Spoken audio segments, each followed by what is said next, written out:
Začniva najprej k temi, s temo, ki dviguje največ prahu v božičnici. Gospod predsednik vlade, se vam ne zdi uvedba obvezne božičnice predraga poteza za nabiranje volilnih glasov za vašo stranko, stala bi kar 400 milijonov evrov? Najprej ne povem, da božičnica je nekaj, kar si ljudje zaslužijo, kar ljudje želijo in kar bojo ljudje tudi dobili. In prav je tako.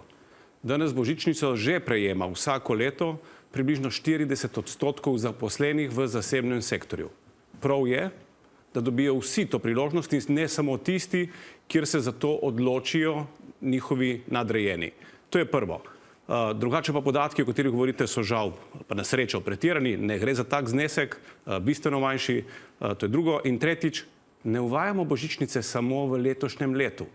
Po zgledu pokojninske reforme, ker ravno tako božičnico za vse upokojence uvajamo za vsa leta naprej, torej postaja trajna pravica, enako trajna pravica bo tudi božičnica ali čez 14. plača v gospodarstvu.